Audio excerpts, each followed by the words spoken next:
Estatal de los Derechos Humanos del Estado de Chiapas les da la más cordial bienvenida a este quinto módulo del seminario Migración, Asilo y Refugio a 10 años de la... El día de hoy, como expositoras, vamos a tener la compañía de la maestra Laura Moreno y de la maestra María de los Ángeles. Sean bienvenidas ambas. Para continuar con nuestras actividades de esta mañana y poder concluir exitosamente este último módulo del seminario, le pediría por favor al licenciado Juan José Cepeda Bermúdez, si es tan amable, de darnos el mensaje de bienvenida. Adelante, por favor, presidente.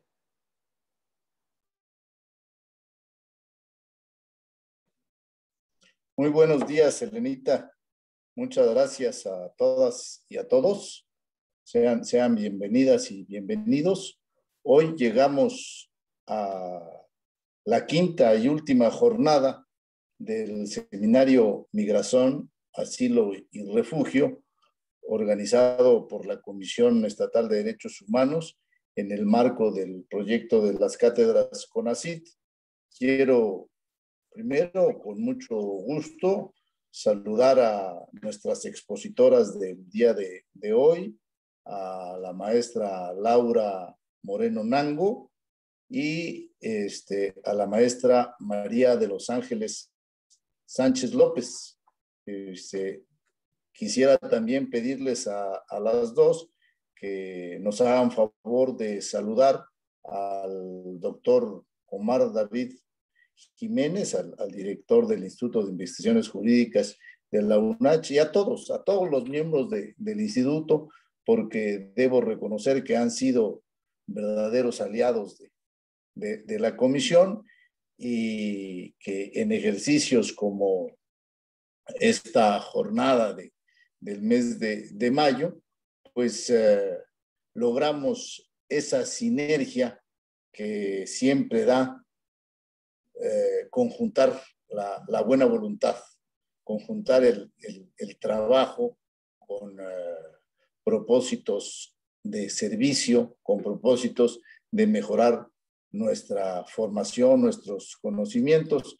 Así es que les pido también agradecer a sus compañeras, a la doctora María Elisa García López, a la doctora Ivonne Álvarez Gutiérrez, si mal no recuerdo, a la doctora Larisa Cosigina y al maestro Manuel Arellano Morales, que fueron los expositores que estuvieron antes de ustedes dos. Muchísimas gracias a todos nuestros expositores de esta jornada.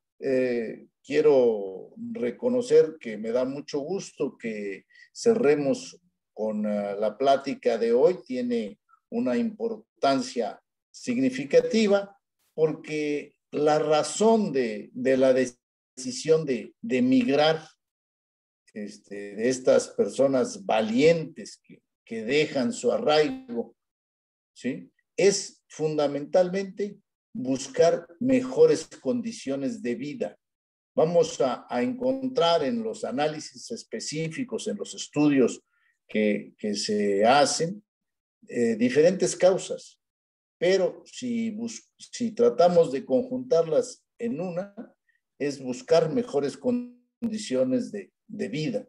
Y esta situación demanda no solo nuestra participación como defensoras y defensores de los derechos humanos, nos interpela también como ciudadanos, como habitantes de México, como ciudadanos de un país que es una tierra de tránsito, de destino, de retorno, ¿sí?, en donde nosotros debemos tener la capacidad, debemos desarrollar las habilidades para saber conjuntar el valor de estas personas en situación de migración con los retos que como mexicanos tenemos para generar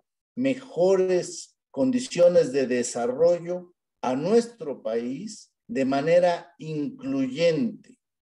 Las personas migrantes, ¿sí?, son igualmente valiosas que todos nosotros y nosotros igualmente valiosos que todos ellos. Entonces, somos una sola comunidad en busca de un mejor entorno para todas y todos. No tiene que ver el lugar donde nacimos ni el lugar donde nos arraigamos. Lo que tiene que ver es el propósito de mejorar las condiciones de vida para todas y para todos. Y ese potencial que existe en personas tan valientes como son las personas en situación de migración, que han dejado su arraigo para ir a buscar mejores condiciones de vida, ¿sí?, son factores que deben alentarnos a nosotros para sumarnos a esa lucha de conseguir mejores condiciones para todas y para todos. Por eso esta plática de hoy me llama de manera especial cuando se incluye el tema de género, cuando se incluye la condición de mujer migrante. Yo siempre he dicho que la mujer que trabaja doble, porque siempre tiene un liderazgo en su familia. La mujer migrante trae un tercer ingrediente de fortaleza, que no solo, ¿sí?, en muchos casos viene acompañada de menores de edad, sino que también viene liderando a su familia. Así es que mi invitación para que nos sumemos a esta plática, participemos con todo interés, con ese enfoque, con el enfoque no solo de defender y proteger sus derechos, sino con el enfoque de que debemos construir juntos, ¿sí?, un mundo mejor, un mundo más incluyente, un mundo sostenible para que alcancemos mejores condiciones de bienestar. Ya no me voy a extender, solo agradecerles nuevamente, felicitar a todos quienes hemos participado en estas 5 pláticas. La verdad, debemos felicitarnos porque se trata de la mejor oportunidad que podemos tener como país, ¿sí?, que personas valiosas, personas valientes, ¿sí?, se sumen al desarrollo de nuestra patria y que así lo veamos, que abramos la oportunidad de desarrollo a México, a Chiapas, con la inclusión de personas que vienen dejando atrás su arraigo y muchos valores que han vivido allá en su lugar de origen. Muchas gracias a todas y todos. Sean bienvenidos a esta plática. Le pido a Elenita que nos haga favor de presentar a nuestras expositoras y que, bueno, sin más, demos ya inicio a la exposición de nuestras conferencistas. Muchas gracias, María Elena. Muchas gracias, maestra María, perdón, Eloína, se me fue el nombre, Laura Eloína y María de los Ángeles. Muchísimas gracias, maestras. Muchas gracias, presidente. Y pues de manera muy breve me voy a permitir presentar a todas y todos ustedes a las ponentes del módulo 5, Migración, Género y Derechos Laborales. El día de hoy se encuentran con nosotros Laura Eloína Morena Nango. Ella es licenciada y maestra en Derecho por la Universidad Autónoma de Chiapas. Actualmente se desempeña como investigadora y asesora de la licenciatura en Derecho, modalidad a distancia, en el Instituto de Investigaciones Jurídicas de la UNACH, en donde se encuentra estudiando el doctorado en Derecho y forma parte del Sistema Estatal de Investigadores de Chiapas.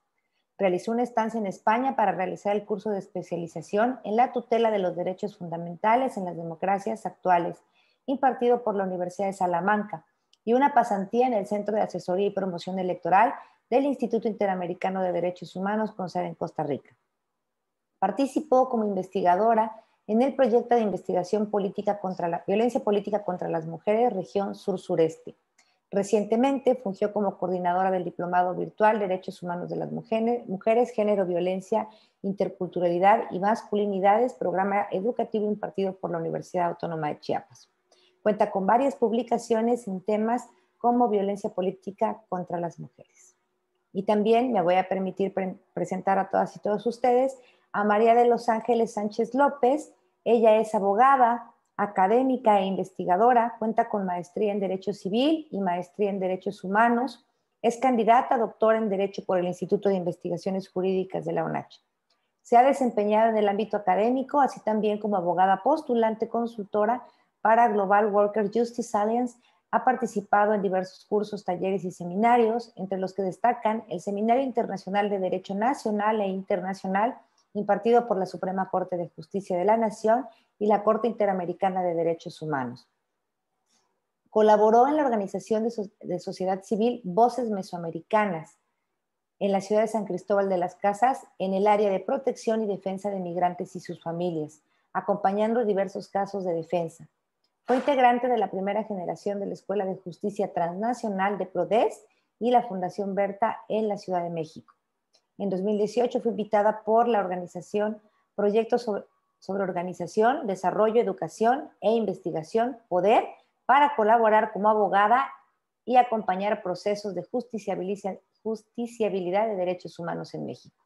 Forma parte del Sistema Estatal de Investigadores del Estado de Chiapas, de la Red Migrare, de la Universidad Nacional Autónoma de México, y participa en el Seminario Permanente Interinstitucional Movilidades en Contextos Migratorios del CIESAS de la Universidad Nacional Autónoma de México.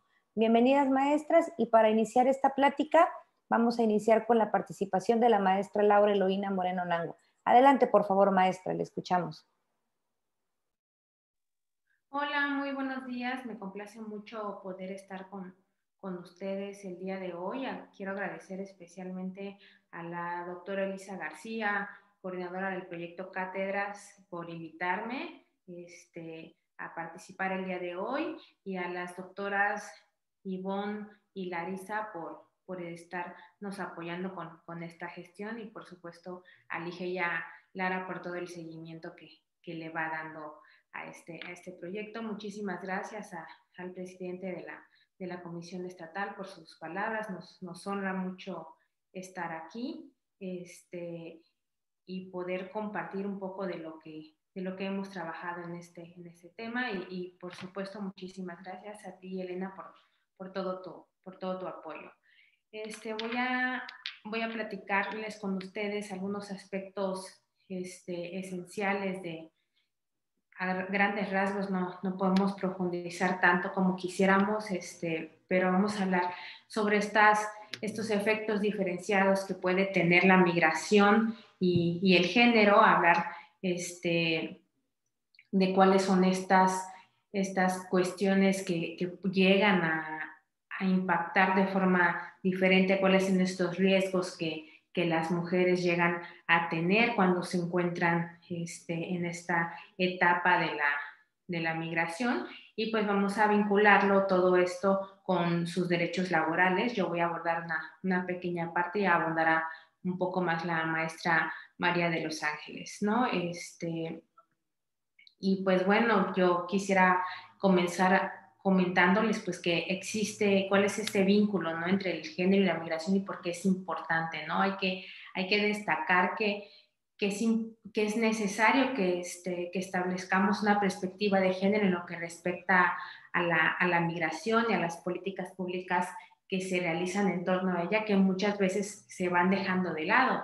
Esto porque influye en los motivos en los que impulsan a las personas y a las mujeres a migrar, pero también en la forma en la que afrontan esta travesía, en todo este trayecto en el que se van de su país de origen al país de destino, y además de cómo viven, cómo se afrontan estas problemáticas cuando llegan al país de destino, porque son diferentes, tienen efectos que no son los mismos que pueden llegar a enfrentar los hombres. Y quisiera hablar que también esta perspectiva de género de la migración, pues no solamente es abocarla a las mujeres, sino también a todas aquellas personas pertenecientes a la población LGTB+, ¿no? Es estas particularidades de salirse del rol tradicional, de romper con los roles y los estereotipos de género que les han asignado a cada una de estas personas, pues repercute no solamente en los entornos sociales, sino cuando deciden salirse de su país de origen, salir y romper con los roles, pues van teniendo estos elementos que marcan una diferencia, ¿no? Y que pues en todo esto pues puede tener, pues si bien ventajas y desventajas, pero pues sí tienen un impacto mucho más negativo cuando se trata en el aspecto de estas cuestiones de políticas públicas, acceso a servicios y los riesgos en los que llegan a tener, ¿no? Y por supuesto hay que tener es importante implementar estas políticas de perspectiva de género para ir revirtiendo estas desigualdades que puedan girar en torno a ellos y ellas. Para empezar, voy a hablar ligeramente de cuáles son estas diferencias entre sexo y género para que podamos comprenderlas.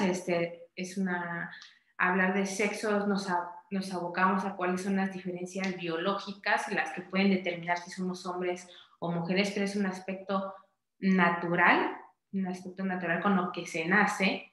Y recordemos también que pues existen personas que llegan a tener de forma natural, de forma biológica, ambos órganos reproductivos, ¿no? Entonces también es importante que podamos tener esto en cuenta, que estas son las cuestiones que son determinadas por la biología, mientras que el género son estas cuestiones culturales y sociales que asignan roles y determinan ciertos papeles para hombres o mujeres dependiendo del sexo que les son asignados.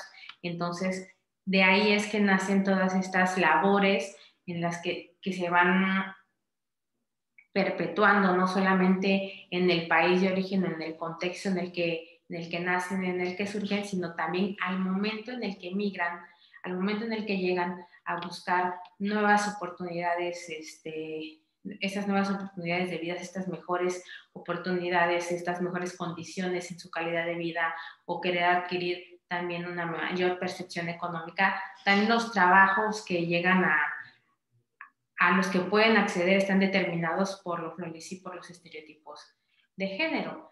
Y pues bueno, ¿cuáles son estos vínculos del género con la migración? Y pues sí, es que hay ciertos trabajos, como les venía diciendo, que suelen ser más valorados, ¿no? Los trabajos masculinos que luego tienen que ver con la construcción o con la agricultura, que luego son mayor remunerados, están destinados para los hombres, mientras que las mujeres migrantes pueden llegar a estar más vinculadas con estos trabajos del trabajo doméstico, o también con cuidados, y también llegan a ser parte de esta de explotación sexual, ¿no? Y son estos ciertos trabajos que están catalogados y que llegan a tener mejores condiciones para unos que para las otras, ¿no? Y también está la desigualdad de género que se llega a vivir dentro de los países de origen, pues puede ser uno de los factores que impulsen a las mujeres a migrar, ¿no? Como la falta de la protección, de la salvaguarda de sus derechos, ¿no? Que más adelante les voy a dar algunos datos, sobre todo enfocados en Centroamérica, ¿no? Y pues también que pues cuando hay una migración, cuando la mujer sale de su hogar y deja a su familia, para buscar otro tipo de trabajo, para buscar mejores condiciones de vida para ellas, pues contrario a lo que sucede cuando un hombre sale de su casa, pues no es el hombre ahora el que se queda cuidando a sus hijos e hijas, ¿no? Que se queda a cargo de su hogar, sino que llega a ser otra mujer la persona que se queda a cargo de de esta familia y pues que puede ser pues una hermana, una madre o pues incluso alguna de sus hijos, y entonces son estas cuestiones en las que la migración es diferente llega a ser para ellas, ¿no? También hay algunas políticas públicas que carecen de esta perspectiva de género y que no están contempladas dentro de estas acciones que los estados llegan a generar, estos acuerdos que pueden llegar a generar entre ellos para poder impulsar o atraer mayores beneficios para las mujeres, ¿no? Y siempre pues terminan recayendo en estos trabajos que les había mencionado, y pues que estas mujeres llegan a sufrir una doble discriminación porque aparte de ser mujeres, tienen ese estigma de ser extranjeras y en el que llegan a tener estos problemas de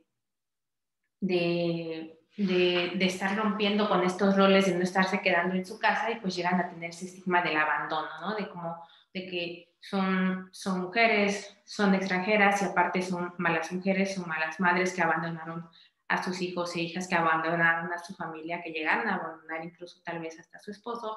Entonces son estas cuestiones a las que ellas se tienen que afrontar muchas veces y que por esta búsqueda de mayores beneficios pues llegan a poder tolerarlos, ¿no? Los toleran, y al no existir también políticas públicas o accesos a la justicia a los que puedan recurrir, pues siguen perpetuando estos malos tratos porque no tienen una instancia al cual acudir de poder denunciar esto, y sobre todo cuando son mujeres que pues no están llegan al país de destino siendo irregulares, ¿no? No tienen en regla pues todos estos documentos legales, o a veces están incluso dentro de este proceso, ¿no? Pero pues no pueden quedarse, o no tienen este apoyo en la familia, alguien que les esté mandando dinero de su país de origen, y pues entonces tienen que recurrir a estar trabajando y tolerando estos malos tratos y estas violaciones a sus derechos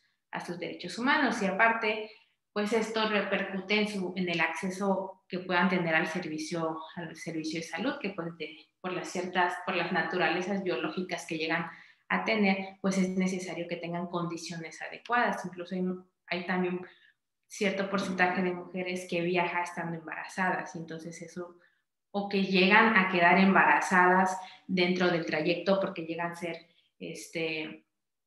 víctimas de algún tipo de abuso sexual, y entonces pues tampoco tienen una instancia a cual poder denunciar este abuso, denunciar esta violación, y pues mucho menos van a tener acceso a estos medios de control natal, o poder llegar a poder incluso algún método anticonceptivo, pues no pueden acceder a ellos, ¿no? Y entonces es esa manera en la que pues la migración va afectándolas de forma diferenciada, ¿no? Para ponernos un poquito en contexto, en unos datos que otorga, o bueno, que concentra la OIM, establece que pues el 48.1% de las personas que migran, de la población mundial migrante, pues son mujeres.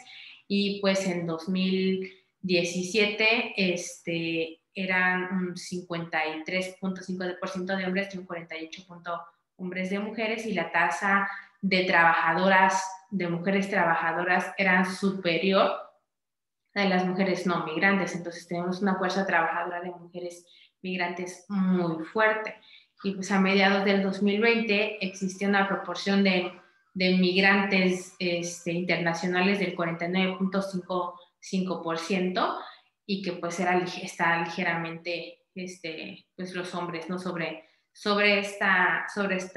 estos parámetros. Entonces podemos ver que existe una alta, las mujeres migrantes son casi la mitad de la población migrante internacional.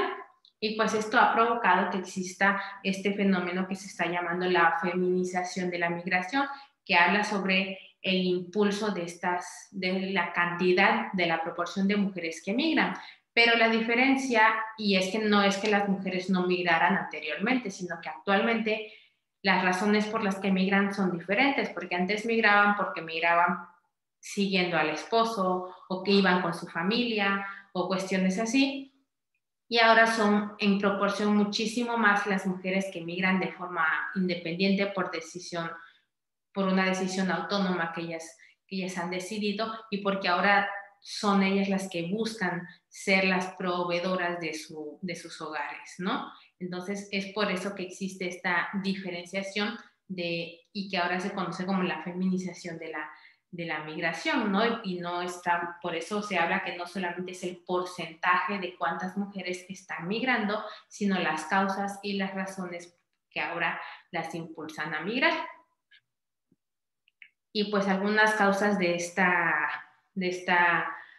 feminización de la migración, pues es la división sexual del trabajo, que ahora se demanda también una mano de obra de mujeres, ¿no? Y específicamente mujeres migrantes, porque debido a las condiciones irregulares en las que muchas veces se encuentran, esta puede ser pagada, puede tener muchos gastos para los empresarios pues menores, ¿no? Les dan menores salarios, no respetan sus condiciones de trabajo, y pues al no darles este reconocimiento legal como trabajadoras, pues se ahorran muchísimos gastos,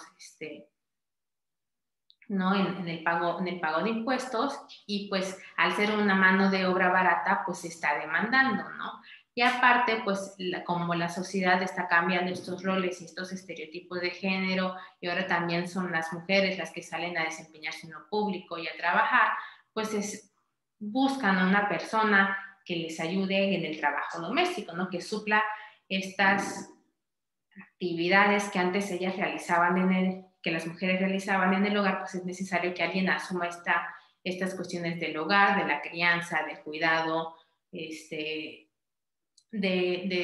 su hogar y de sus hijos e hijas. Y entonces, pues muchas veces se recurre a este tipo de mujeres migrantes, pues por la misma causa, porque son mujeres que necesitan pues este trabajo y se les llega a pagar mucho menos, aparte de que pues el trabajo doméstico, si bien está recientemente regulado en la Ley General del Trabajo, pues no existe como un salario mínimo específico para este tipo de trabajo, y es por ello que pues no existen como un salario, un tabulador específico para pagarles, y entonces pues se llegan a aprovechar de estas cuestiones por ser pues mano de obra barata, o personas que con facilidad se van a poder llegar a someter incluso hasta un tipo de explotación.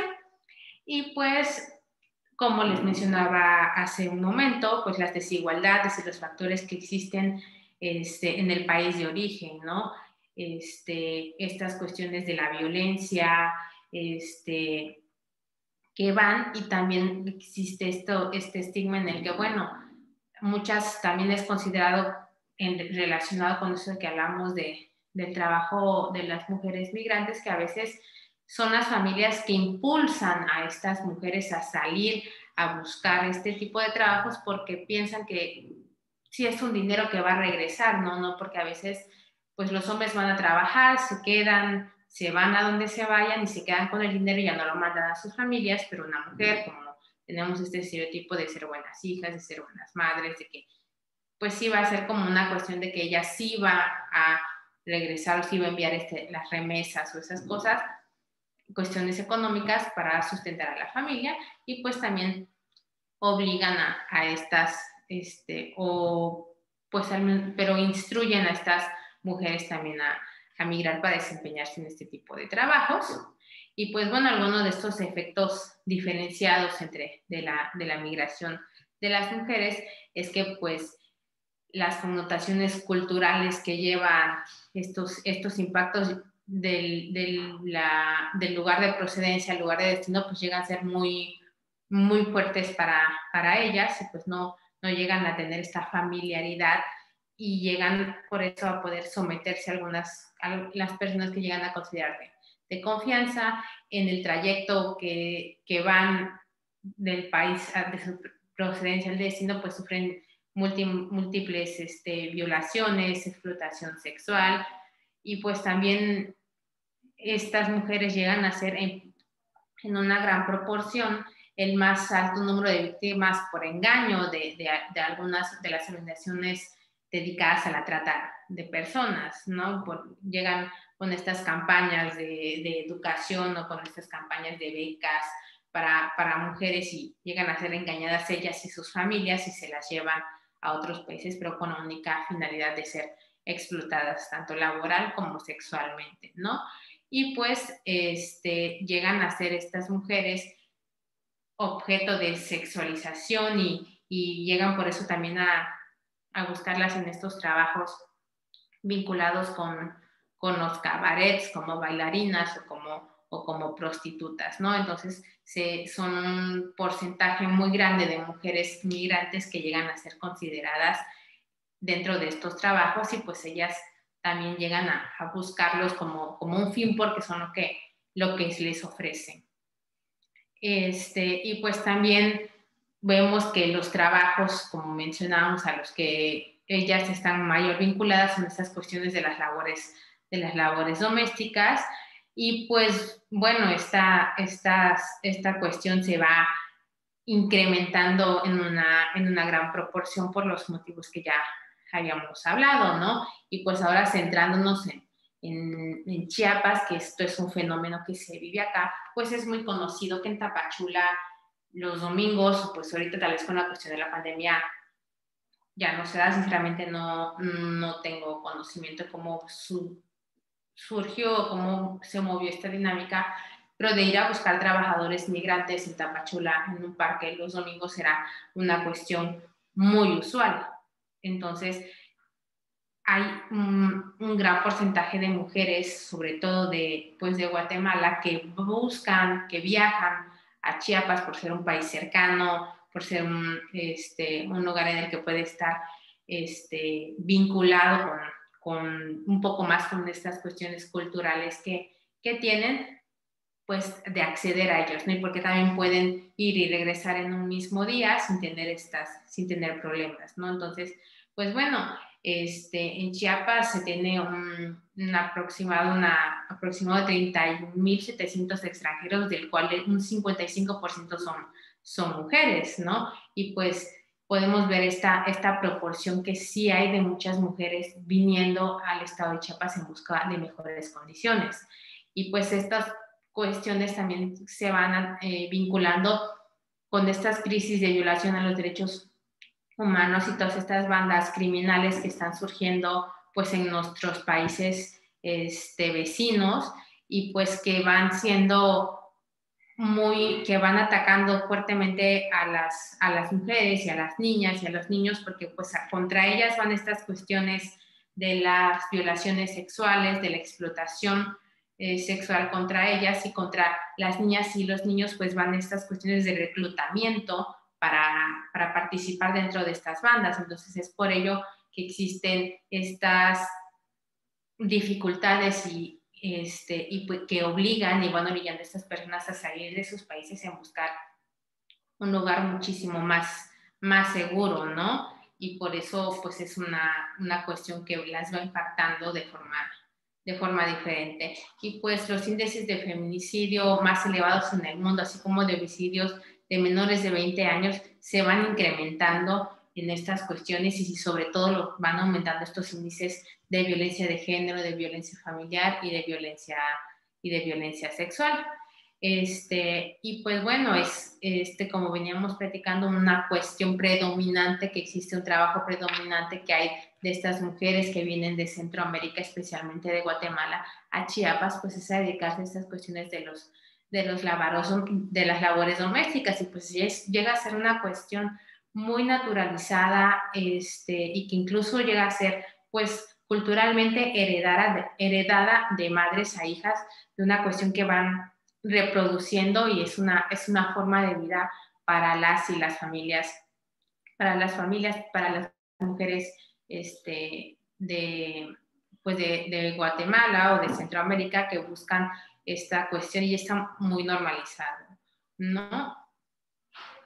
Y pues bueno, con datos para un poco sustentar esto que venía diciendo, LEMIG Sur comenta que hay 57 1,222 cruces temporales de mujeres guatemaltecas durante el 2019 y que pues conformaban un 16.6% del total, y que en promedio se registran 150 cruces de mujeres y el 70% de estos corresponden a desempeñarse como trabajadoras del hogar.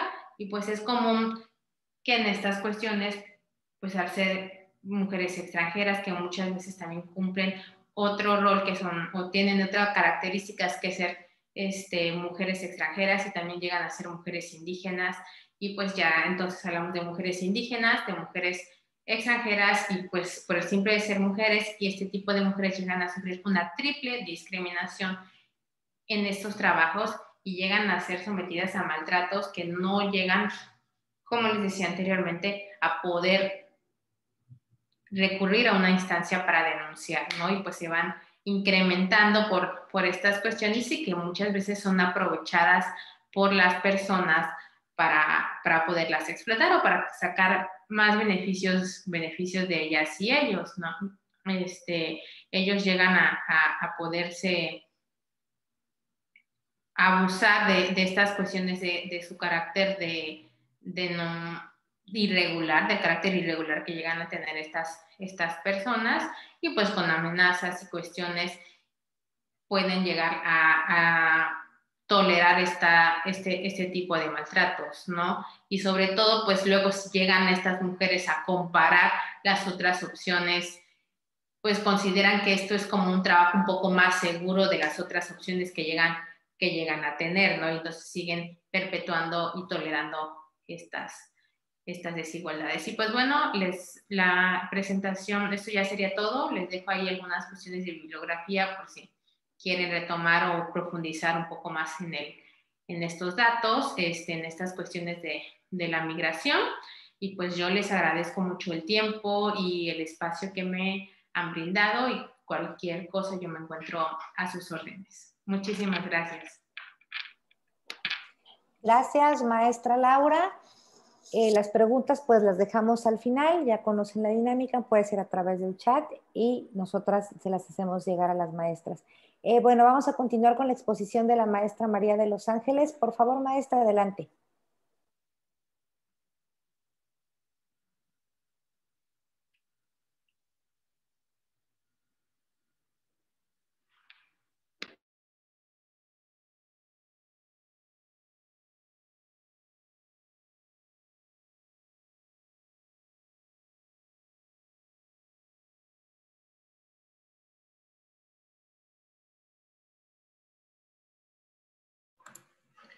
Muy bien.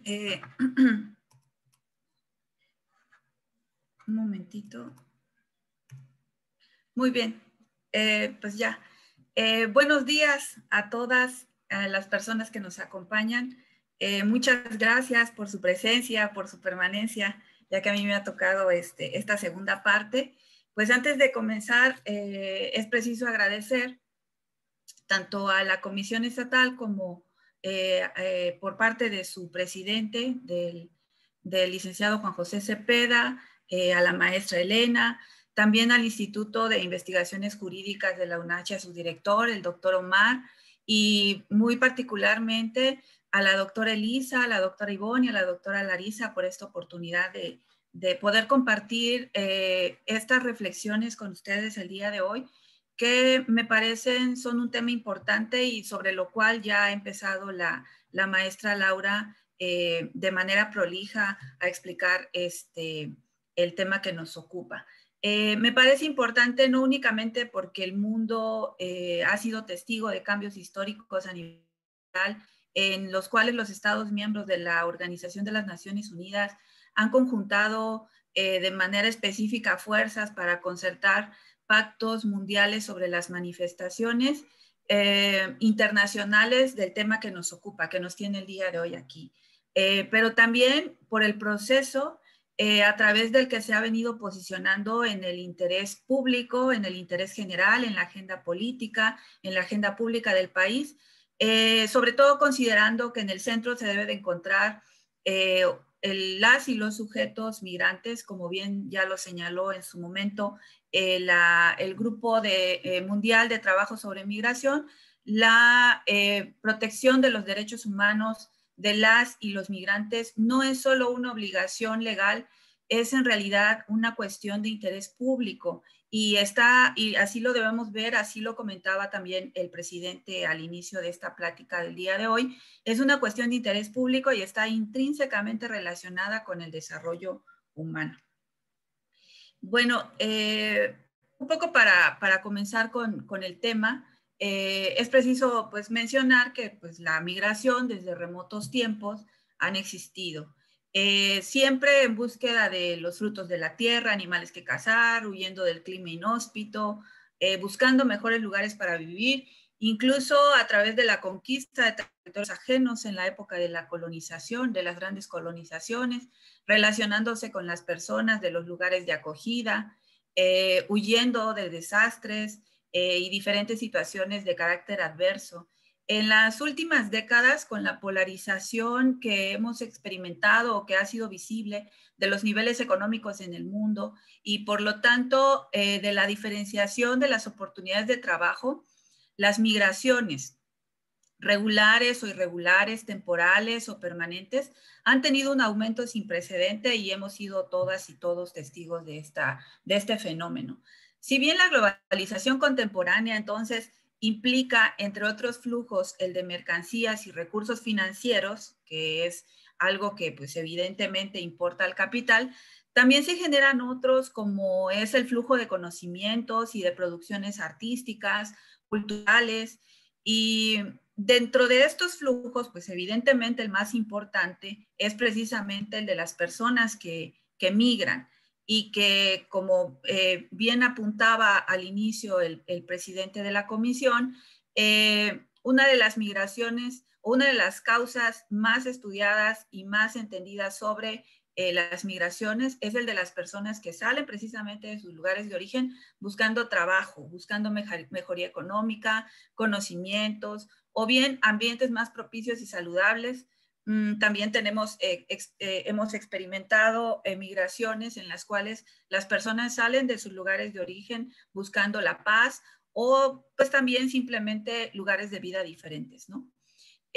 A través de la historia entonces la migración ha sido vista como el simple uso de una facultad personal o familiar o incluso comunitaria, cuando hablamos, por ejemplo, del caso de las diásporas, reconocida en la mayoría de los marcos jurídicos y un tanto relacionada con la libertad de tránsito. Sin embargo, en realidad el fenómeno migratorio es mucho más complicado que la alusión a ese simple ejercicio de derecho, debido a que si bien es una acción que está relacionada con la voluntad, aunque también existen las migraciones forzosas, remite a la búsqueda de mejores oportunidades y condiciones de vida en la mayoría de veces. De esta forma, quiero iniciar ya concretamente esta plática con esta pregunta un poco para la reflexión. ¿Qué relación tienen estas tres categorías que integran este tema que estamos abordando el día de hoy? La categoría de la migración, el género y el trabajo.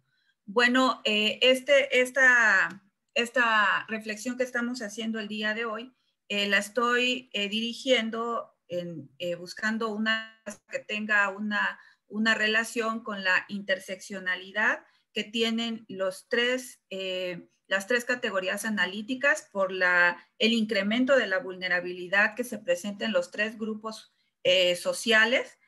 El tema de la migración laboral, el enfoque de las migraciones laborales que deben de ser abordadas, esa sería la tercera propuesta, a través del enfoque de derechos humanos.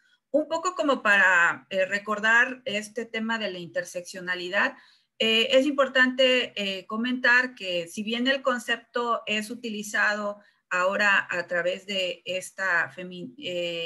los feminismos interseccionales, en realidad surge dentro de la teoría crítica de la raza de esta abogada norteamericana de apellido Crenshaw, Kimberly Crenshaw, si no mal recuerdo.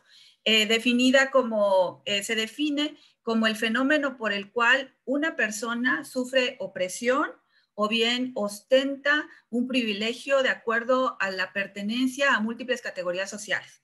En este caso tenemos tenemos 3 categorías sociales relacionadas con la migración, el género y el trabajo. Estamos hablando entonces de un migrante, una mujer o una persona de la comunidad LGTB+, o un trabajador. Y de la forma en la que se intersectan estas tres categorías sociales, vemos ahí surge esta exacerbación de la vulnerabilidad, porque la interseccionalidad nos permite observar la suma de las diferentes vulnerabilidades o niveles de vulnerabilidad que acarrean las categorías sociales cuando se entrecruzan. Entonces, esta reflexión se centra en los derechos que corresponden a los trabajadores, asumiendo esos derechos como derechos humanos, y particularmente desde la óptica de las migraciones laborales. Voy a tratar de mencionar aspectos relevantes de las internacionales y específicamente de los trabajadores migrantes temporales mexicanos. Derivado de esta relación del trabajo, o del trabajo como una causa específica y constante, medular en los enfoques teóricos de la migración, traté de sintetizar en este cuadrito las principales teorías que hoy en día encontramos respecto a estas causas o la descripción de las causas de la migración. Si podemos observar de las cuatro teorías, la única que no hace alusión de manera clara o de manera específica a las cuestiones laborales o a la búsqueda de trabajo, de mejores condiciones de vida como condición constante dentro de la decisión migratoria, es la psicológica de la migración. Las siguientes 3, el enfoque neoclásico, el enfoque de la migración estructural y el enfoque de los sistemas migratorios, tienen que ver con esta relación disímbola que existe entre la economía, el trabajo y la necesidad humana de la búsqueda de mejores condiciones. La consideración entonces de la migración laboral o el fenómeno migratorio en general bajo el contexto de algunas políticas, o bueno, de las políticas públicas y el marco jurídico, generalmente establece una diferencia entre las emigraciones y las inmigraciones. Se acepta en el contexto de la globalización que la migración plantea en general sí oportunidades, pero también amplios desafíos. Por otra parte, la emigración genera también recursos adicionales que contribuyen a resolver necesidades no solo en los planos familiares, por medio de las remesas, que es un tema importante, sino también en el plano macroeconómico mediante la inyección de divisas. Usualmente son necesarias estas para equilibrar la balanza de pagos. Por ejemplo, y haciendo un pequeño paréntesis en esta situación de la relación económica con el trabajo y la balanza de pagos, según el Banco de México, entre enero y junio del año pasado, del año 2020, las remesas enviadas a nuestro país alcanzaron un poco más de 19,000 millones de dólares, pese a la pandemia por la COVID-19. Uno de los sectores productivos que digamos, sorprendentemente no fue tan golpeado por la pandemia fue el sector agroindustrial. Las remesas que venían de los Estados Unidos, si no bien no disminuyeron significativamente, por lo menos se mantuvieron. Entonces, este es un tema a considerar en relación con el trabajo y la migración de nuestros connacionales, ¿no? Por otro lado, las migraciones no solo han sido objeto, pues, de regulación y de control, sino frecuentemente, como bien se ha comentado al inicio, de restricción, de persecución, incluso de estigmatización, en sentido opuesto al reconocimiento que mencionábamos del derecho individual de tránsito, que se opone en un sentido estricto de la palabra al derecho de soberanía del Estado receptor. Alba sostiene en este sentido que en la globalización, por ejemplo, la emigración se considera sí un derecho humano, pero la inmigración no. Bueno, ahí tendríamos como que disertar, ¿no? A qué se debe, y pues podríamos llegar precisamente a esta situación de la decisión soberana del Estado de quién entra y quién no, y qué derechos se le van a reconocer. Así, de esta forma, entonces, pues la mayoría de los movimientos poblacionales del mundo, como se puede ver en esta imagen, hoy en día obedecen a motivaciones vinculadas con las condiciones materiales de vida, pero también a la agudización de las desigualdades sociales, por un lado, y por otro lado, a la constitución de mercados laborales como consecuencia de la expansión capitalista. Si vemos en la imagen los corredores se presentan en esta tipología que se ha venido denominando sur-norte, aunque también existen los corredores o las migraciones sur-sur. A nivel interno, y aquí quiero hacer un paréntesis, a nivel interno también en nuestro país vemos este fenómeno de la migración sur-norte de los estados, perdón, de nuestro país del sur, generan la oferta de trabajo que demandan los estados del norte, en donde hay un tanto de mayor desarrollo económico.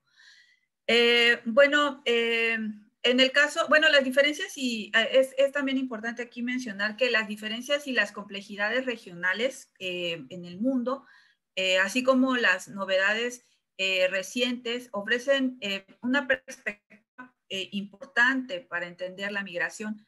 Escuchamos hablar de la migración desde un punto de vista nacional, pero en las últimas décadas el enfoque se ha convertido, o la necesidad del enfoque ha evolucionado de manera que tiene que abordarse de manera internacional, y obviamente sí manteniendo una postura objetiva y crítica, pero es una realidad que no se puede dejar de observar.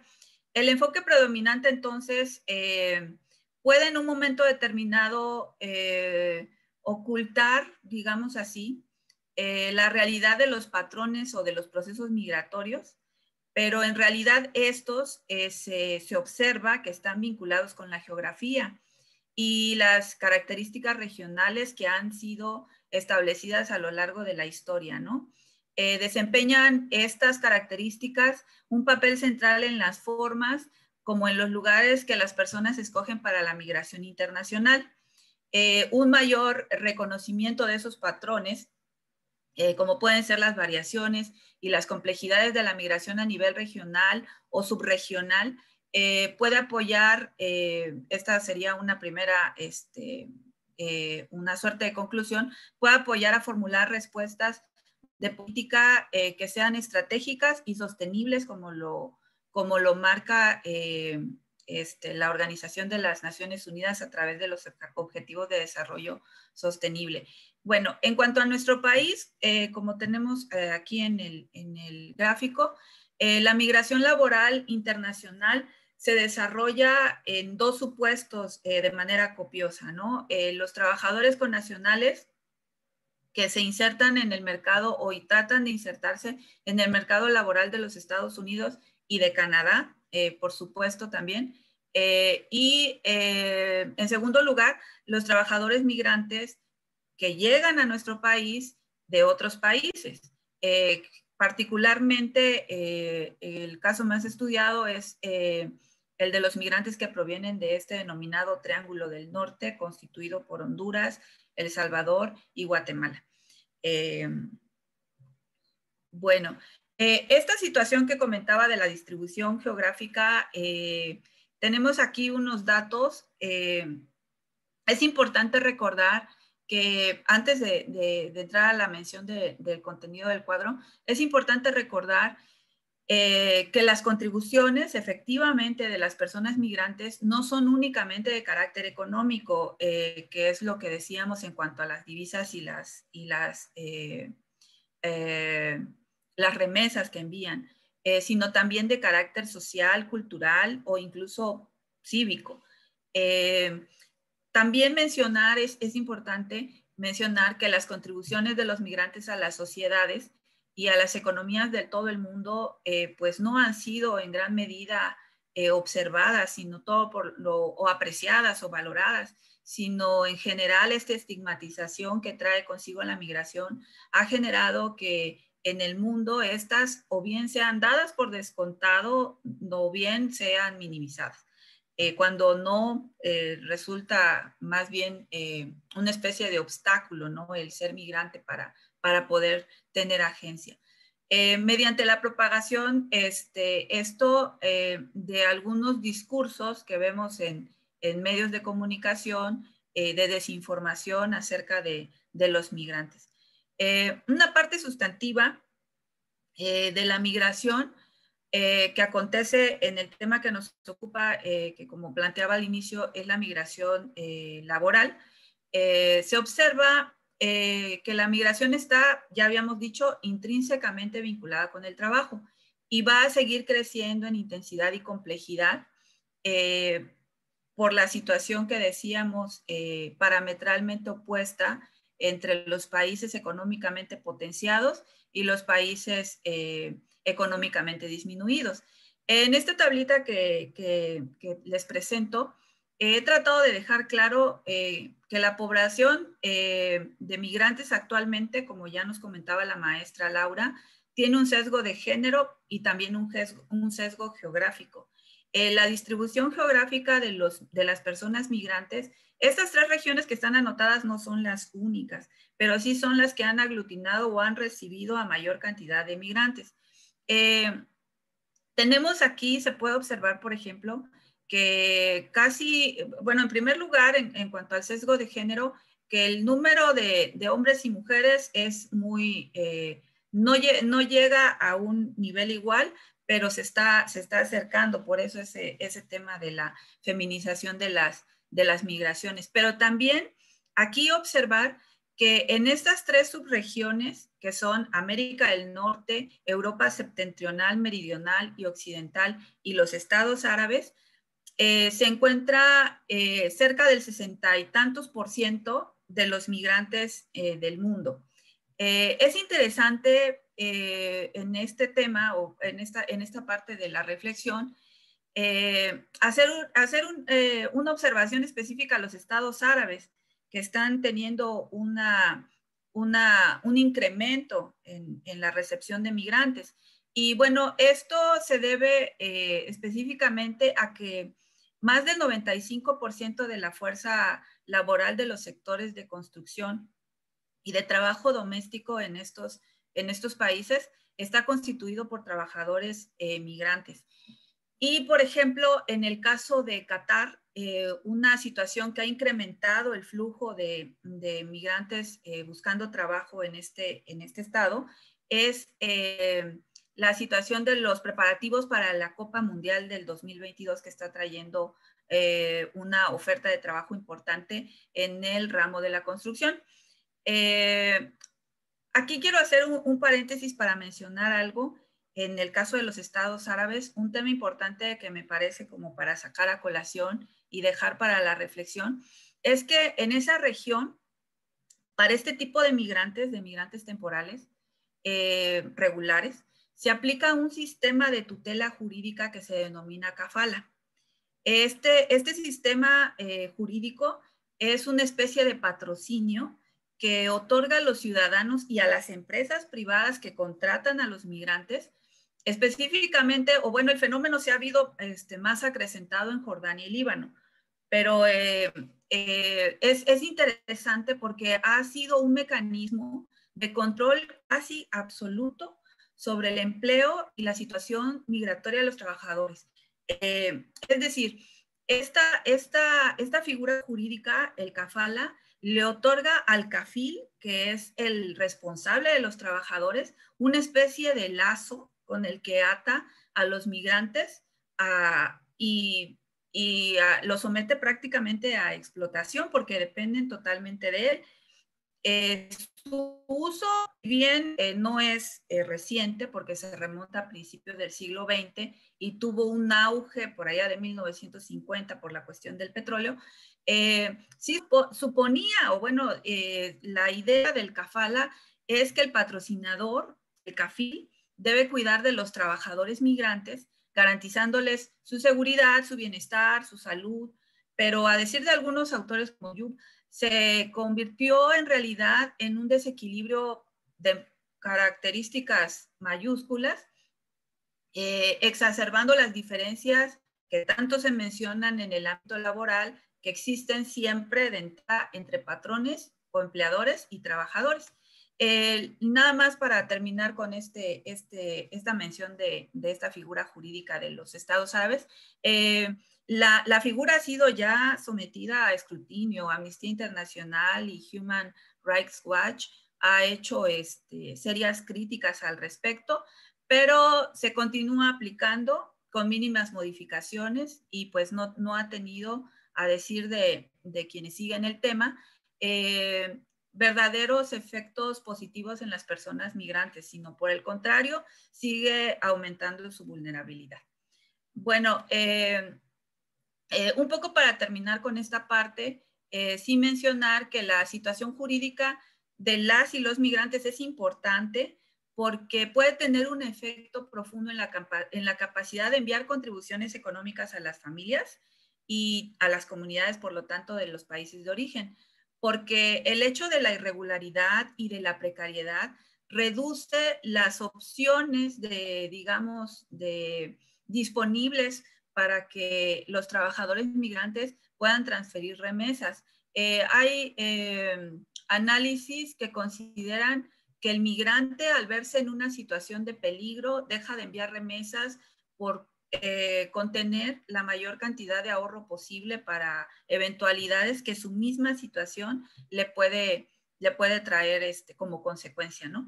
Y sin embargo, hay que mencionar que es un hecho que los migrantes irregulares realizan los tipos de trabajo que los trabajadores nativos no quieren hacer, como en el caso de los trabajadores del sector agrícola de los Estados Unidos. Se refiere mucho a que son trabajadores, los trabajadores migrantes irregulares, a los que se les dejan los trabajos más peligrosos o difíciles. Y pues lógicamente los ganadores en toda esta dinámica pues son los países receptores, que se van a beneficiar, o los empresarios de los países receptores más bien, que se van a beneficiar de una oferta constante de trabajadores de la economía informal, pero también en el caso de los estados, si puede en algún momento determinado esto contribuir a las economías nacionales o locales, también hay que considerar que la irregularidad también genera una pérdida de ingreso fiscal. Pero bueno, la situación no es uniforme y en muchas economías hay sectores en donde sí se hace un mayor uso de trabajadores migrantes regulares, a diferencia de otros en donde pues las ganancias provienen, o digamos, se puede decir que un cúmulo de estas proviene precisamente de la explotación por la vulnerabilidad a la que están sujetos los trabajadores migrantes irregulares. Bueno, en el caso de México, decíamos, por cuestiones de tiempo, bueno, ya decíamos que proponíamos que debe de examinarse la problemática que representa la migración, tanto de nuestros trabajadores connacionales hacia el mercado laboral de los Estados Unidos y de Canadá, pero paralelamente también se debe de analizar, y con la misma importancia y rigor, las condiciones a las que se enfrentan los trabajadores migrantes de otros países en nuestro país, pero por cuestiones de tiempo, pues creo que nada más me va a dar la oportunidad de hablar del primer caso, que es el de los migrantes nacionales en los Estados Unidos y en Canadá. Bueno, y vamos a hablar en esta primera parte de la migración laboral regular de mexicanos que inicialmente se fueron hacia Estados Unidos y posteriormente a Canadá. Es un fenómeno de amplia data. Ha recurrido un camino de abusos y violaciones a los derechos laborales y humanos de los trabajadores reclutados, específicamente en un inicio por agencias privadas de contratación. Jorge Durán dio cuenta hace algunos años ya de los avances que el programa Bracero, que inició en 1942 y que terminó en 1964, logró a favor del trabajador migrante temporal agrícola, específicamente una conquista que fue la obligatoriedad por parte del contratante de proveer al trabajador de un contrato de trabajo. Bueno, consecuentemente a este programa, México se comprometió, al programa Bracero, México se comprometió a crear bolsas de trabajo y agencias de colocación como medida de apoyo a los trabajadores. Y así, si bien ya existía el primer reglamento de agencias que está ahí anotado, entre 1934 y 1982 fue revisado y también es importante mencionar que México en 1938 había ya ratificado el convenio 34 de la Organización Internacional del Trabajo, que se refiere precisamente a la vigilancia de esas agencias de colocación. Sin embargo, bueno, como ya comentaba, el programa Bracero terminó en 1964 entre una serie de críticas por la corrupción y porque no se consideró que ayudó a mejorar en realidad las condiciones específicas de los trabajadores, como para tener un tema muy interesante pero sin embargo, el gobierno mexicano sí trató de avanzar en el marco normativo a favor de los trabajadores migrantes. Y así hemos visto reformas al artículo 28 de la Ley Federal del Trabajo que han tenido como finalidad reforzar desde el marco normativo la protección de los trabajadores nacionales que se van hacia nuestro estado vecino del norte, ¿no? Sin embargo, está pendiente en este tema, si bien también tenemos la recomendación 188 sobre las agencias de empleo privados por el papel tan importante que ha desempeñado, mencionar también que el convenio 97 y el convenio 181 de la Organización Internacional del Trabajo aún no han sido ratificados por nuestro país.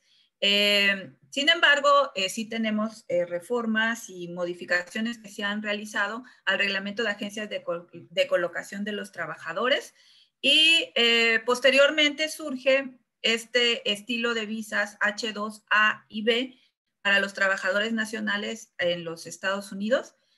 Es importante también mencionar la Convención Internacional sobre la Protección de los Derechos de todos los trabajadores migrantes y sus familias de 1990 y considerar el aspecto en ese sentido de trabajo que tuvieron el Tratado de Libre Comercio con América del Norte en 1994, el cual tuvo efectos negativos en los hechos, no únicamente para los trabajadores, sino para en general el agro mexicano.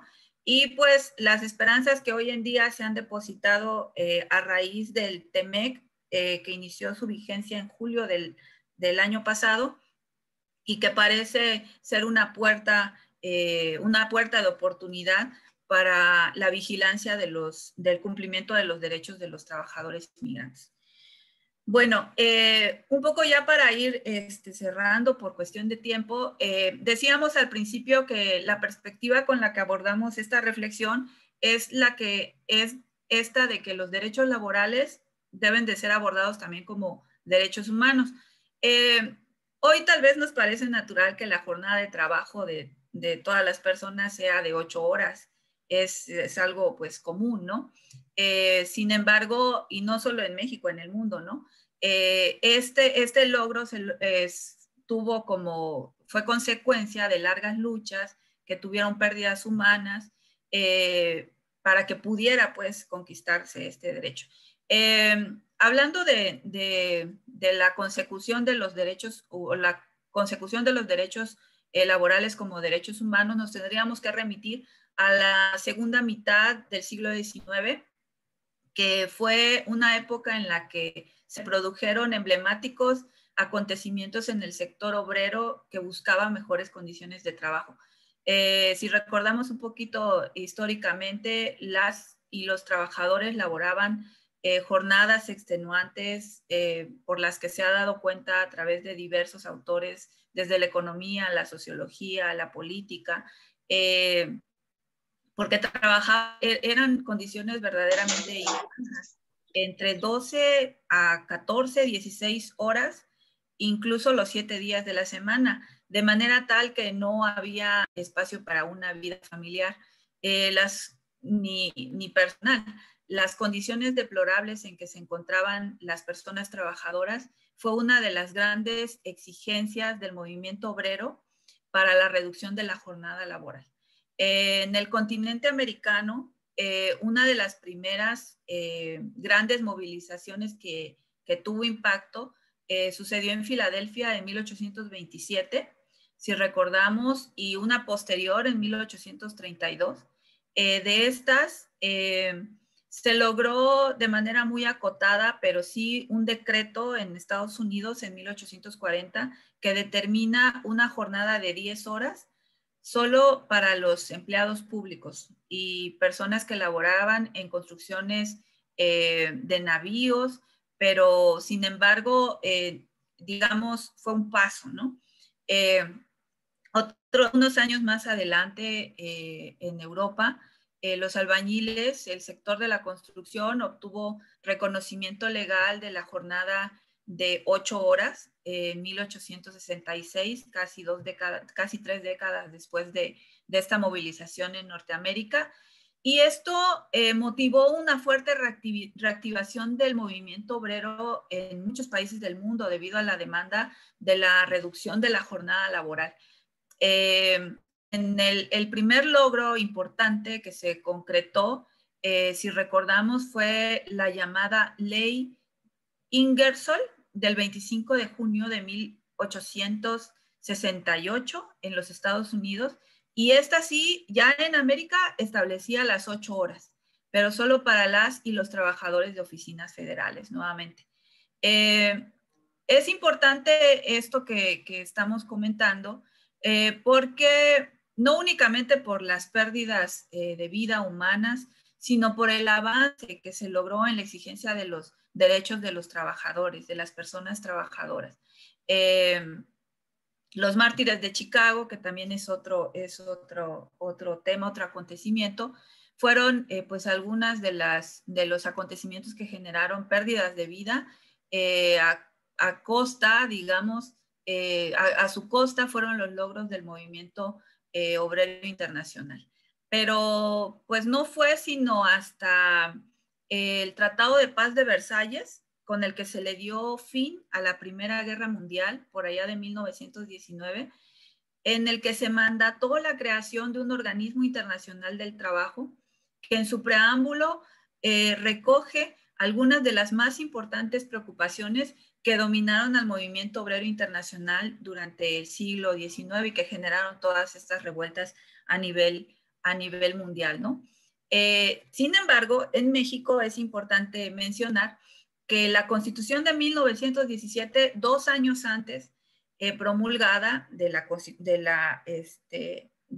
mandato de creación de la Organización Internacional del Trabajo, nuestra Constitución surge como una de las constituciones políticas de contenido social más avanzado, en la que se reconocen los derechos de los trabajadores en el artículo 123, considerando la jornada de 8 horas, y todo esto pues también en un contexto de efervescencia, como recordemos a nivel nacional, por ejemplo, por el caso de los trabajadores de Canadá.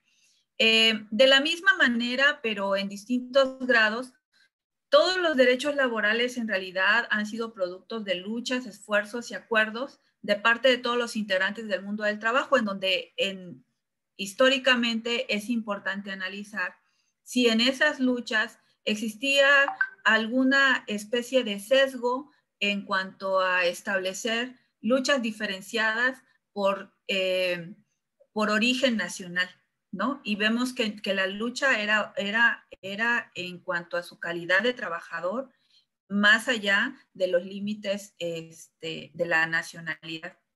Bueno, nada más un poco para terminar con el contenido de la imagen. En 1944 se promulga la Declaración de Filadelfia, que fue resultado, esta Declaración de Filadelfia en realidad es importante porque da origen a la Carta de Propósitos y Objetivos de la Organización Internacional del Trabajo. Bueno, en 1948 pues tenemos la Declaración Universal de los Derechos Humanos. En 1966 el Pacto Internacional de derechos civiles y políticos. Es importante también aquí apuntalar que los derechos laborales son considerados dentro de estos derechos denominados de manera hasta cierto punto errónea, derechos de segunda generación, que opuestos o digamos contrapuestos a los derechos civiles y políticos. En este sentido, desde la perspectiva teórica, Luigi Ferrajoli, si recordamos sobre los derechos fundamentales, dice que los derechos humanos son derechos fundamentales en general, ¿no? La definición que el autor plantea de los derechos fundamentales es, si bien de carácter teórico o formal, sostiene que son derechos fundamentales aquellos que son de carácter subjetivo y que corresponden universalmente a todos los seres humanos, en cuanto están dotados de la calidad de personas, del estatus de persona, y entendiendo por derecho subjetivo las expectativas, ya sean positivas o negativas, de prestación o de no sufrir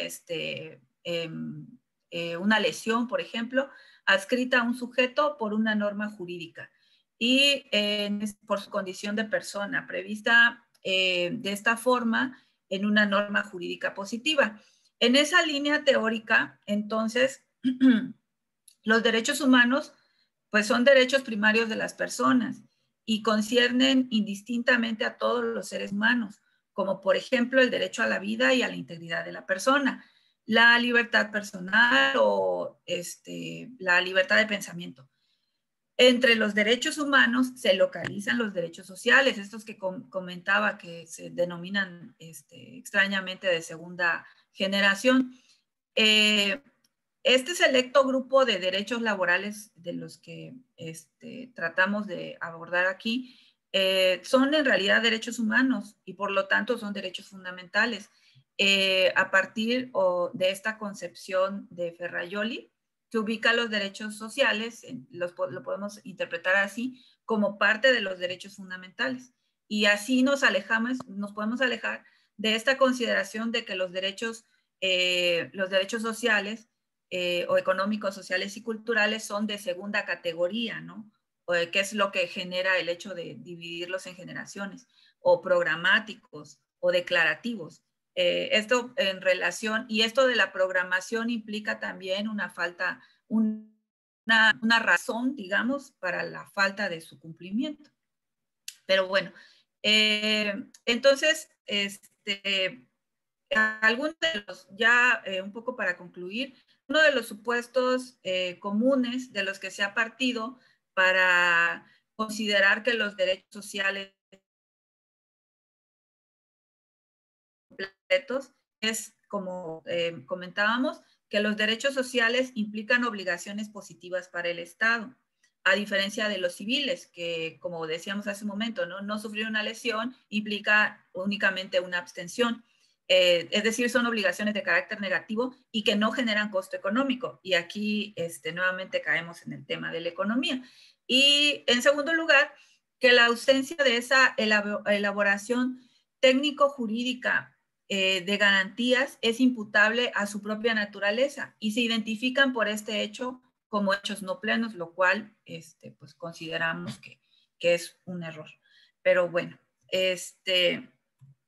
el artículo 23, ya para concluir, de la Declaración Universal de los Derechos Humanos, proclamó los siguientes derechos básicos como indispensables para avanzar en el respeto a la dignidad y el desarrollo del ser humano, y los tenemos aquí mencionados. El derecho al trabajo, porque los derechos humanos laborales los podemos dividir en el derecho al trabajo y los derechos en el trabajo, ¿no? Y entonces por eso están aquí divididos así: el derecho al trabajo, a la libre elección del trabajo y a la protección contra el desempleo. Y los derechos humanos en el trabajo serían las condiciones equitativas y satisfactorias de trabajo, que en el caso de nuestra legislación son las condiciones generales de trabajo. La siguiente, que sería a igual salario, trabajo igual. Y luego la remuneración equitativa y satisfactoria que le asegura al trabajador y a su familia una existencia conforme a la dignidad humana. Estos son de corte, digamos, individual. Y el cuarto, que a su vez puede servir o puede tener una característica de corte de protección de los otros, es precisamente el derecho a fundar sindicatos, porque ya es un derecho más de carácter colectivo. Bueno, finalmente, me gustaría comentarles que si bien la migración internacional hoy en día genera respuestas pues viscerales en todo el mundo, esta oposición entre los nacionales y los extranjeros, no debe de dejar de asimilarse que la migración es y ha sido la estrategia de adaptación más antigua de la humanidad para enfrentar las carencias que nos puede presentar la vida, ¿no? Las dinámicas de los mercados laborales, entonces, obligan a los gobiernos del mundo a crear o a elaborar herramientas fundadas en mecanismos que busquen atender el desequilibrio que existe y la desigualdad, ¿no? Y obviamente atender el problema del desempleo. Y con esto prevenir violaciones a los derechos humanos, tanto de nuestros connacionales en el extranjero, como en el caso mexicano específico, pues de las personas extranjeras en nuestro país. Y ahora sí, ya para terminar, los retos que consideramos en cuanto a la migración laboral de nacionales hacia el extranjero, en este sentido, son la construcción de políticas públicas y acciones gubernamentales integradas con enfoques de derechos humanos, en las cuales necesariamente tienen que participar los 3 entes de gobierno ahí anotados, la creación de un registro binacional de individuos y agencias reclutadoras de trabajadores mexicanos debidamente inspeccionadas, se ha visto que es un elemento central. Y en tercer lugar, pues avanzar en la ratificación de los convenios 97 y 181 que tienen que ver con este tema y que ayudarían a mejorar el proceso de las migraciones laborales de nuestro país y en nuestro país. Y pues eso es todo por mi parte. Les dejo, bueno, en la presentación está la bibliografía y no me queda más que agradecerles mucho su atención a este tema que a mí me parece muy importante y pues les agradezco mucho a todas y todos haber escuchado. Gracias. Muchísimas gracias por su intervención. Así también agradecemos muchísimo a la maestra Laura Nango por su disertación del día de hoy. A continuación, le cedo el micrófono al licenciado Juan José Cepeda Bermúdez. Por favor, presidente, adelante.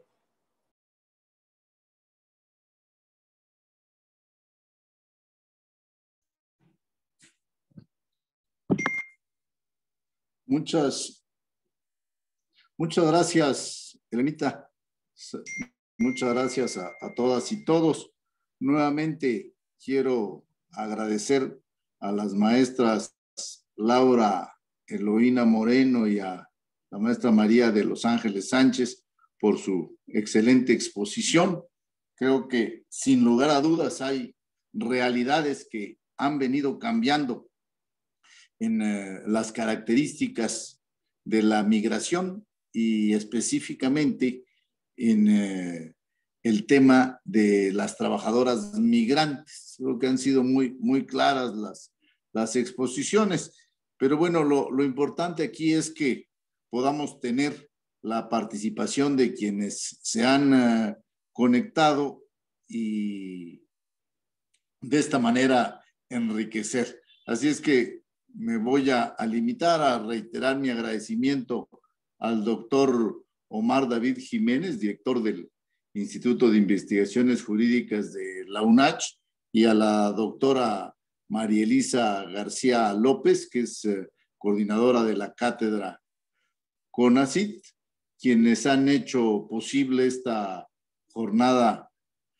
que nos ha reunido durante el mes de mayo, de migración, asilo y refugio, en las 5 conferencias, las 5 exposiciones excelentes. Muchísimas gracias al instituto y a sus directivos, quienes nos han acompañado a lo largo de los esfuerzos que la Comisión Estatal hace en materia de capacitación y promoción de los derechos humanos.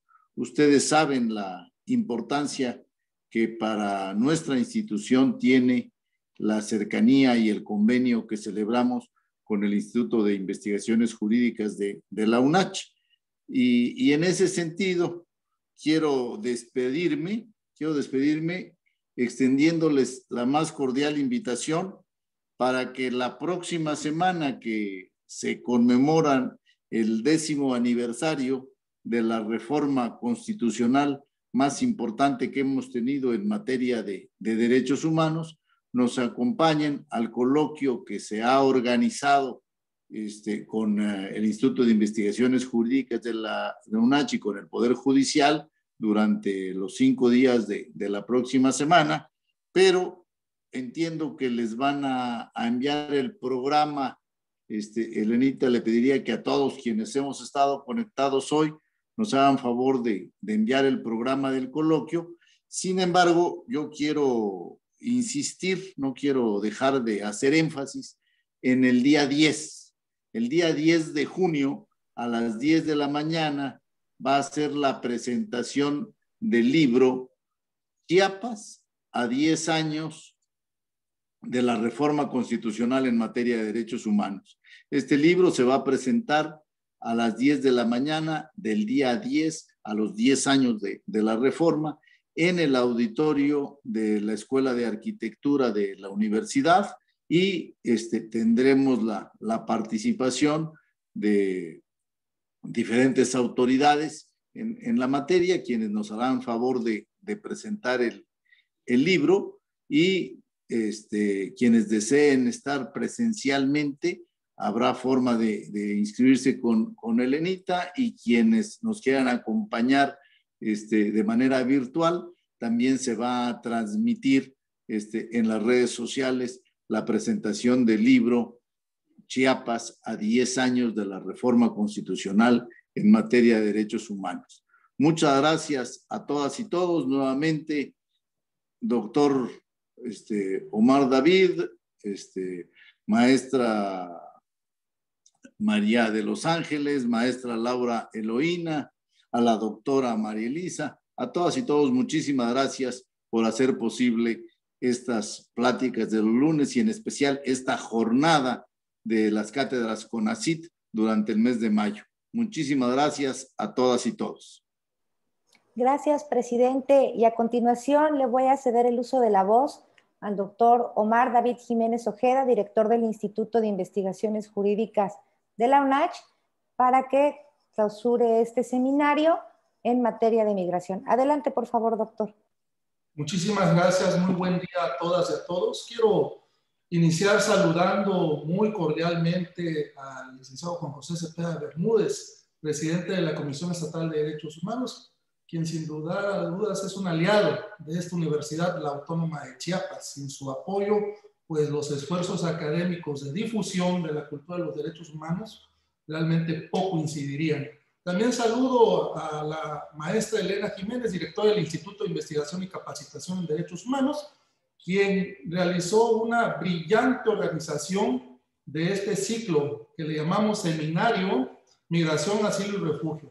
Y bien, este seminario pues inició el 3 de mayo, estuvieron presentes colegas del Instituto de Investigaciones Jurídicas, la doctora Elisa García, la doctora Ivonne Álvarez, el maestro Manuel Arellano, la doctora Larisa Cosiguina, y hoy estuvieron dos talentosas egresadas de los programas de posgrado y que se han consolidado en una brillante carrera académica, como son la maestra Laura Moreno y la maestra María de los Ángeles Sáenz.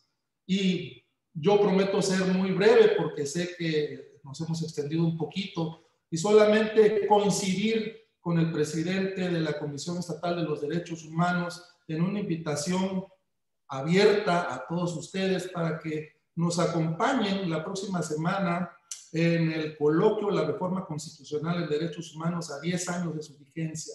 Este esfuerzo que encabeza la Comisión Estatal de los Derechos Humanos y a la cual la Universidad Autónoma de Chiapas se suma a esta convocatoria, en la cual también habrá invitados especiales del Poder Judicial del Estado, así como de otros organismos. Y yo quiero manifestar mi emoción porque este seminario siempre mantuvo una asistencia altísima. Tener en un evento a distancia más de 100 personas conectadas, algo así como 170 personas que se registraron en este seminario, nos compromete y nos eleva la moral para seguir realizando esfuerzos conjuntos entre ambas instituciones que están llamadas a contribuir al desarrollo de la región y en particular de nuestro Chiapas. Así que si me lo permiten, pues voy a tener el privilegio de clausurar estos esfuerzos, un privilegio inmerecido, por supuesto, siendo las 11 horas del día 31 de mayo, a nombre de la Comisión Estatal de los Derechos Humanos y de la Universidad Autónoma de Chiapas, declaro clausurados los trabajos del seminario Migración, Asilo y Refugio. Enhorabuena para todos y para todas. Muchas gracias. Muchísimas gracias, presidente. Muchísimas gracias al doctor Omar, director del Instituto de Investigaciones Jurídicas, y sobre todo a todas las personas que participaron en este seminario, tanto a nuestras expositoras y expositores como a todas las personas participantes. Muchísimas gracias y que tengan todas y todos un excelente inicio de semana.